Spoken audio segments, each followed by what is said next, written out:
Hi there, my name is Ian Berry and I'm in Australia today, and my colleague David Ednie, he's in Paris. Welcome, David. Good morning, Ian. How are you? Very well, thank you.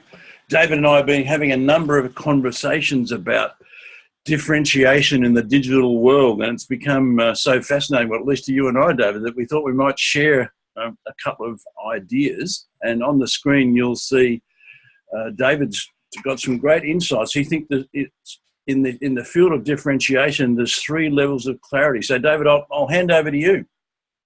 Thank you so much, Ian. Yeah, what I see is that we think of differentiation in a very binary sense. We're going to make ourselves look different from our competitors at one level. But I think when we look a bit deeper, there's actually 3 different levels of differentiation, or 3 different levels of clarity around differentiation. And that's what I'd like to develop with you right now. So if we start at the first level, the most common one, that is the product or service that you have, and we try and differentiate around that. And that's hard, and certainly becoming harder as we have products that are more similar and technology that's more similar, and the ability to make our technology remarkably different from someone else is becoming much more constrained. So then we think, okay, we'll differentiate on price. And of course, that's the strategy of a race to the bottom, and that's the race we don't want to win. No. So if we move to the next level, we find that the offer is around the product and service, so it's technology, product quality, and price performance. If we move to the next level, what can we wrap around, what can we augment our offer with in terms of what we do as a company, professional services and support services, to differentiate at that level around the actual core product? So levels of support, quality of service, how can we use our systems and our processes to better serve our customers? But I think there's a third level, which is really where long-term competitive separation and competitive advantage resides, and that's level 3, and that's the end-to-end customer experience. What is the perceived value that the customer receives from the 3 core layers of our offering, our extended product offering, and what are the people in our organization's ability to contribute to that perceived value through high touch? The goal here is to exceed customers' expectations and to delight and astound our customers. Which very much fits in with the sort of the buzzword these days, which is agile, of course. It is, and I want to talk a bit about delight, because we talked about in the digital world, and we talked about digital disruption, or Ds, and here we've got a word delight, which is all about soft skills and sort of airy-fairy things. But I wanted to tell you, Ian, a story. I was reading an abstract of an interview with Jeff Bezos, the CEO and founder of Amazon, and the interviewer framed up this very structured question. He said, Jeff, you go into book retailing and you completely disrupt the industry. Then you go into general retailing and mass market, and you disrupt the retail industry. Then you go into computers and compute online and cloud with their AWS, Amazon Web Services, and you disrupt that industry. Jeff, you are a serial disruptor. And I'm thinking, well, I can't say no to that. That's sort of a foregone. He said, no, I'm not. He said, all I try and do is delight my customers with new and better ways of serving them. And if I'm successful in delighting them, then they will disrupt my competitors. Wow, that's insightful. I was thinking that delight is all around, disruption, it was our goal. But no, that's the outcome of our real goal, which is delighting and astounding our customers. So that was a fabulous learning point for me. Yes, no, I agree. And that would send... I mean, in Australia, just come to Australia, Amazon, and the talk has been they're going to knock out all of our retailers. But yeah, I think it's a very different. Interesting that the Japanese industrialist Karu Izukawa, if I've pronounced it correctly, he said the customer is whoever gets your work next. And I've always sort of found that to be insightful, because so that means that we've got to delight our fellow employees as well. Because if they're getting our work next, and they're, so it's not just the customer who's the buyer, it's the whole chain. It's true. And in fact, it's always been the case. We've just forgotten about it. We thought it went away with digital, but delighting people is still the fundamental driver of which way business decisions go. And it's a very powerful recall to Back to the Future, if you like. We could almost stop right there, couldn't we? We think that a lot of people think that the difference or the differentiation of digital is the technology. But as you rightly say, the issue is still, is it delighting the customer? I think that's the challenge. And as there's more and more technology coming out, the only barrier to adoption of all this new technology is the customer's ability to be able to understand it, absorb it, and use it. So we've got to find ways to delight them. Otherwise, there's never going to be enough take-up for all the new technology coming. Absolutely right. Very insightful, David. So moving on, we think when we're building our differentiation, we think from the product out. But here's my question to you, Ian. If I'm a customer, you're a customer, which way does your thinking direction go? Well, I want to go the other way. You're absolutely right. And yes, this is, we forget, we all tell ourselves, and we're all deluding ourselves that we are customer-centric. But as soon as we go through a differentiation exercise, we start with the product and try and work out towards where the customer we think is coming from. So we're actually just reminding ourselves that we're totally non-aligned with the customer's journey, and that's a big learning point for us. So differentiation starts at the fundamental with delighting the customers, and to do that, we've got to be in their shoes and walk their journey, which is the direction of the red arrow, not our journey, which is the green one. It's quite interesting. I was just reflecting the name of my wife and I. Our Price Limited company is called Customer Centered Consulting. And it's been that way for a very, very long time. So we certainly get it. Yes, you're on it from a long time. And yeah, that's where the journey all begins. You know, there's a Indian author whose name escapes me. He talks about employees being first. And I get the sentiment, but at the end of the day, as Drucker observed long ago, there's no business without customers. This is true. Create a customer and service his needs profitability, the double challenge. Yes. So here's a photo I took in Paris on the peripheric going out to the airport, and we have two basically identical towers, and behind them, they're both being used as advertising, one for Samsung and the other one for LG. The two largest white goods consumer companies in the world have chosen, in terms of differentiation, to operate almost on the identical towers. So it makes me laugh. What is their competitive separation? Probably 150 meters. The challenge for us is what makes us different, what makes you different, and that's the question. I've got some ideas around that, as you know, which when I share my slides, we'll have a look. But in the meantime, you've got a couple more insights. Yeah, so we talk a lot about price and price versus value. And I don't know whether Ian, and I'm sure you have, studied the Blue Ocean Strategy book. Yes, that's a favourite. Good. And it's a favorite for me as well, because it's a number of simple tools which are primarily visual. Here's a great picture of a map that this team came up with, where they've got along the horizontal axis a whole lot of variables, of which you'll see encircled in the middle is price. So out of all decision variables for whatever this service is, they think price is one of something out of 28 or 30 variables there. And that's what we forget, that price is only one of many considerations. Price is not the only. No. And building where we have differentiation means focusing on where we've got the red overshoot or the black undershoot, which is competitive differentiation. So if we map that, just bring the last idea together, if we map that into, at the start, where do our products fit? In other words, ring one. Where do our services fit competitively? Ring two. And then where does the end-to-end customer experience? Then we can really build a very powerful map of differentiation and plot that against our competition. And if we do all that right, we'll maximize our competitive separation. Absolutely brilliant. I couldn't help thinking of that famous Buffett line where he said, price is what you pay and value is what you get. So true, so true. And you're really saying the same thing, but there are so many variables, as you rightly point out. I was quickly trying to count how many there were on that screen, but there's a lot.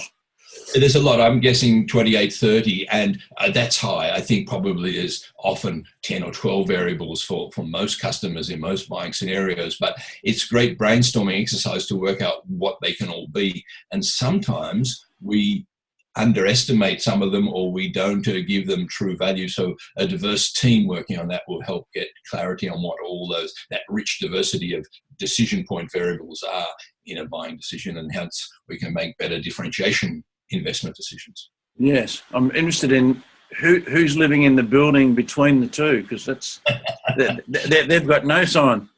I think they're waiting for their offer to come for advertising. Very good.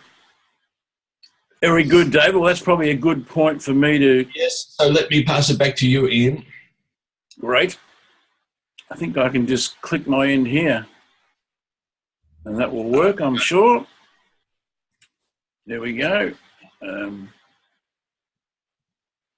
So, David, you and I have talked a little bit about this, because this to me is how it all kind of shapes up. There's a new world of work going on. The machines are taking over. They're going to do pretty much all the simple, routine, and repetitive work. But I think this is a great opportunity for us humans.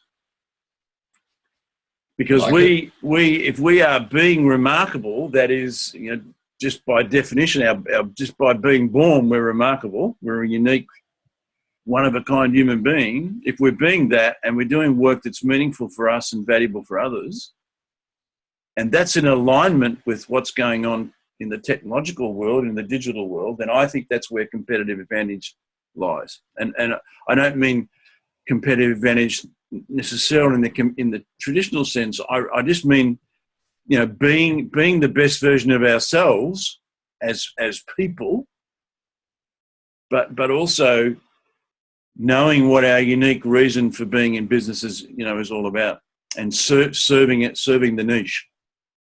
I love this model, Ian, because we tend to think about automation being a binary replacement for human labor.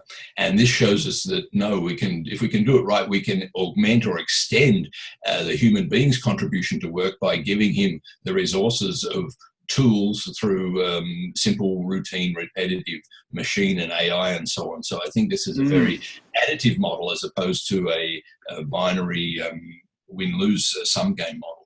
Yes, and part of the equation, I think, is that we've gone past the era of human resources. We now need resources for humans. Yes, I would argue we were never resources or assets, or that worst term, human capital. But be that as it may, so as I was thinking about our conversation today, David, I watched a Seth Godin 30-minute, which when we put this video up, I'll put the links to my blog, but I put the video on my blog, and this is a screenshot I took from Seth's talk, which I think kind of captures in another way, but it also blends in nicely with what you're saying. It's about the experience, and the way Seth's put it, if you've got good design and you got technology working away in the background, then you've got some form of differentiation. Whereas if someone has to call us, or worse, we get put on hold, that's a fail in Seth's language. So an interesting way of looking at that. I mean, traditionally we would go back. You and I have talked about this idea of the third industrial revolution, which I just put this up briefly because I very much admire this guy, Jeremy Rifkin, but none of this has actually happened. He wrote this in 2011, the book, and none of his 5 key premises of the book have happened. And yet the World Economic Forum started talking in 2016 about a 4th industrial revolution. And this guy, Jeremy Rifkin, said, well, hang on a minute, we haven't even got the 3rd right yet. and I think the idea that we need another industrial revolution, I think that idea's got rocks in it. Because what we need, I think, is a human revolution. Very powerful. You know, we've had great progress made through industrial revolutions. You know, the steam engine, trains, Henry Ford with the cars, and so on. And we're now in a absolute mass explosion with 3D printers and all that kind of stuff. But what I want to know is, where are we at as humans? Because unless we're really being true ourselves and being remarkable, there's actually going to be a machine one day that's going to take over from us. Yes, we have all this investment in technology, and I don't see a matching and equivalent level of investment in ourselves or in the brain or in the human being. And to be able to absorb all that technology, we've got to be upskilling ourselves and finding new ways of thinking and looking at things from different angles. I think it's time for a human revolution. Yeah, maybe it's a personal responsibility for each and every one of us individually to create our own, by challenging ourselves, by never being satisfied with whatever level of competences and skills that we have. And the human revolution, we have to sensitize everybody individually to create their own. Well, it used to be that differentiation was about, you do what your competitors don't, which is very hard to do. There's a few. Or you do what they do, you just do it better, differently, or more unique. That's what Amazon's done. Very true, yes. But I think that although those things are still relevant, really it's looking at who before do. Oh. You know, the whole thing, people say culture is the way we do things around here. Well, I think that's only part of the equation. If we focus on who, we end up with a better do. And who being the customer in our example? The customer, but also the people serving the customer, but also the customer inside the business. I mean, that's my focus. I agree we should focus on the customer who's buying the product or service. My own personal focus is on the customers who are serving those customers, in other words, the employees. Okay. And if they do a good job and they have satisfaction, then they will share their satisfaction with their customers, and the customer will be satisfied. It's hard to imagine the other way it works around. Yeah, because if I'm being the best version of myself and you're being the best version of yourself, and we're doing work that's meaningful for us, but it's also highly valuable for others, and we're doing that as an organisation, then we've got automatic competitive advantage. Absolutely. And it's in our culture. And if it's in our culture, it's harder to compare or to copy. So it's a competitive advantage that's sustainable. Because and I think that's about delivering value in ways that are difficult to emulate. Yes. Which comes from this. I mean, I haven't got the picture here. I might be able to just quickly get it so that we can have a bit of a look at this. But my main model that I work on with clients is this idea. If I can just find the diagram quickly.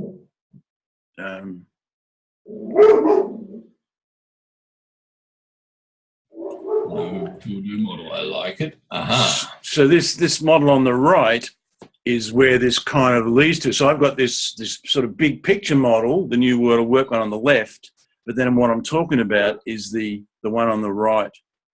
So it's about leadership, management, and culture driving to the point where employees feel valued, they live values, and then they deliver value. I haven't got it on the screen there, but it's in ways that are difficult to emulate. It's very hard to copy original. Now, every human being is an original. So they can copy your product, they can copy how you go about it, but what they can't copy is the individual delivering it. And the culture of the company, which is just a collective of all those individual contributors. Exactly right. And because it's individual and personal, it can't be copied. So I guess, I would summarize this all to myself to say that while I absolutely go with your three levels, what you're saying is it's all about delighting the customer. It's all about the customer experience. Yes. And I guess I'm agreeing with that and saying, well, the only way that happens is if people are being remarkable and doing work that's meaningful for them and yet valuable for others, and they're building a workplace that looks a little bit like the model on the right. Totally agree. And that's the how of how to deliver the end-to-end customer experience, by having those people motivated, inspired, and wanting to better serve. Empowered is an obvious buzzword, but empowered to deliver better service and value to their customers. Yes. And that becomes a competitive advantage, and that gives you competitive separation, and it's more than 150 metres in that case. It's probably 150 kilometres. I think it's like the difference between night and day. Mm. So, been great to chat, David. I'll just stop the recording so that you and I can continue our private conversation. Yep.